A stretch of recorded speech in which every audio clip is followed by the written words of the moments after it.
Okay, so let's start actually, well, configuring our ROPs properly this time with samples and all of that stuff. Let's configure the AUVs.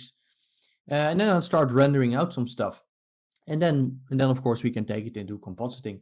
So for compositing, I'm going to be using my renders that I actually use for the final shot. So I'm not going to render this entire tutorial sequence. Because of course the original ones just have more polish in them, but the elements are exactly the same. So I'm just going to run you very quickly through the composite that I did. And then we can look at these elements and then we can sort of inspect which elements we kind of need to render separately. So I'm here in Fusion. So these are the, this is my composite. So you can see it's not even that big, but still quite a few things going on. And there we can sort of see in there which elements we need to sort of split up. So the thing here is just the beauty recomped.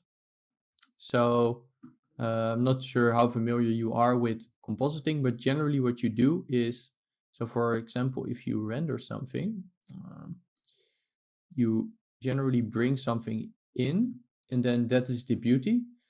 So the beauty is just how it comes out of the render.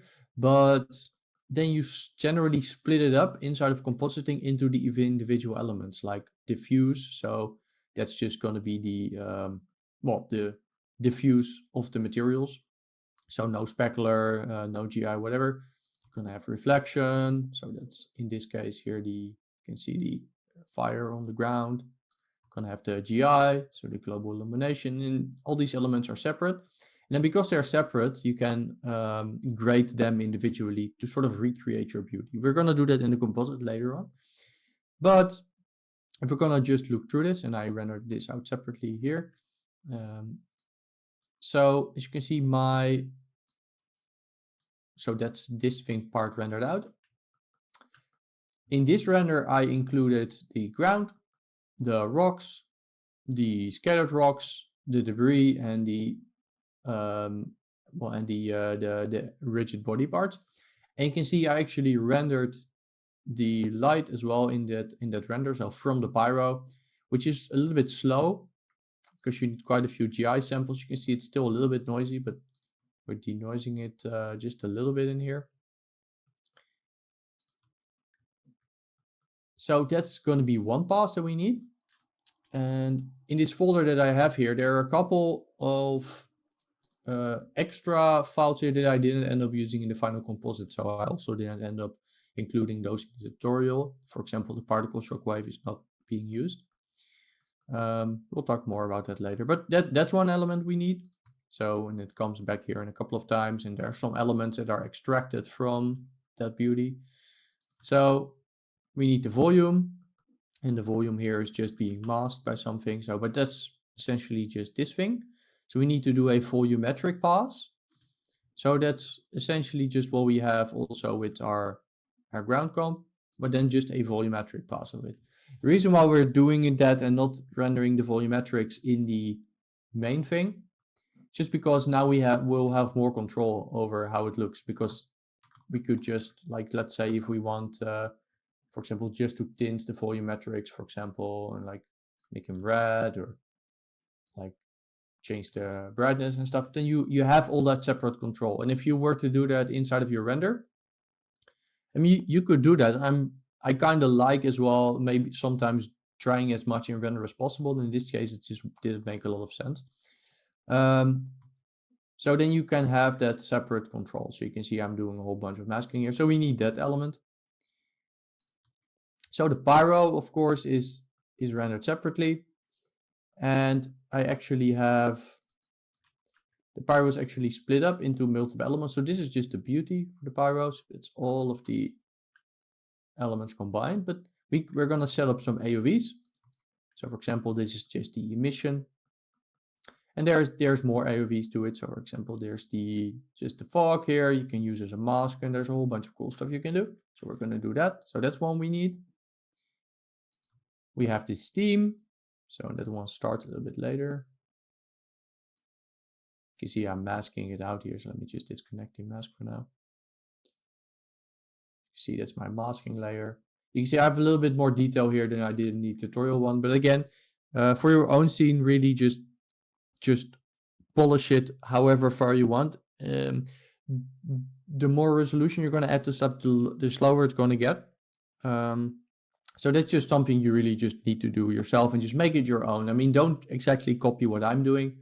Just really try to make something interesting, because I know people might, I mean, you often see people just replicating a tutorial one-on-one, but people will start recognizing that, and it's just really try to make it sort of your own one and try to make something interesting from it.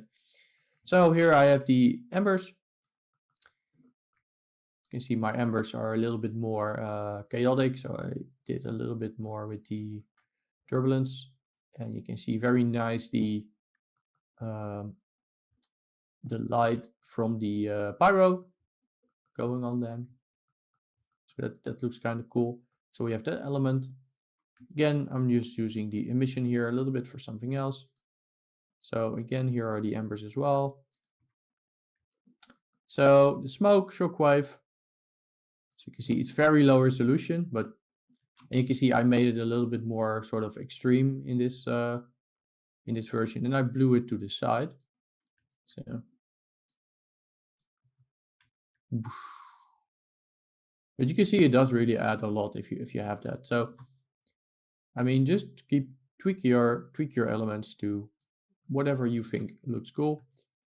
So I have another element here that's shockwave. I think that's, yeah. So we haven't made this yet, but we'll be making this shortly, because it's very simple. It's just a scalable sphere.